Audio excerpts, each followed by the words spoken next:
Hey, boys and girls. It's time for Uncle Jay Explains the News. Now here's the guy who helps little minds understand big news stories, Uncle Jay. Hi, boys and girls. Well, isn't it great? All those misleading and deceptive ads for candidates and issues are just about gone. And finally, we can get back to misleading and deceptive ads for cars and beauty products and drugs. This year's campaign ended with John McCain concentrating just on those states where the polls weren't looking too good for him.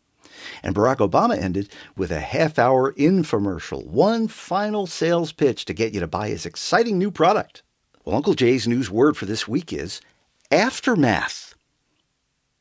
This has nothing to do with math. Whenever a big event comes to an end, like an election, the aftermath is all the stuff that happens next. Oh, by the way, this is being recorded just before Election Day. So if you're watching afterwards, don't give it away. La, la, la, la.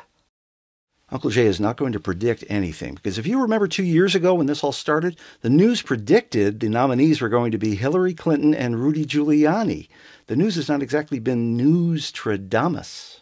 But you can predict certain things that will happen in the aftermath of an election. The loser, whoever it is, don't tell, will give a very gracious concession speech and say that they wish only the best for their worthy opponent in their term as president.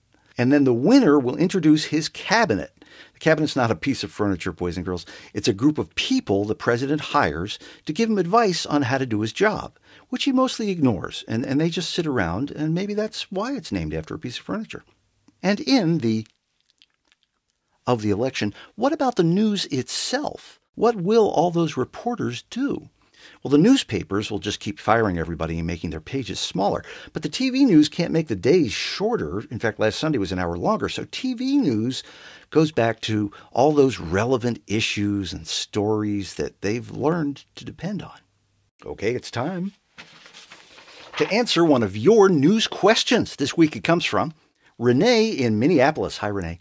Renee writes, Dear Uncle Jay, my mom won't vote. She says they're all crooks, and whoever's in the White House or Congress or City Hall will rob us blind no matter who they are. Is she right about that? Thanks, Renee. Yeah, pretty much. But there are some exceptions. At least we hope there are. So if you are watching this before Election Day, please go vote. Whether you're Republican or Democrat, third party or independent, male or female, young or old, living or dead. Don't forget, you can see more at Uncle Jay's website, www.UncleJayExplains.com, which now includes the all-new Uncle Jay Mart. Check back every Monday when Uncle Jay explains the news. And remember, a great kid is great news.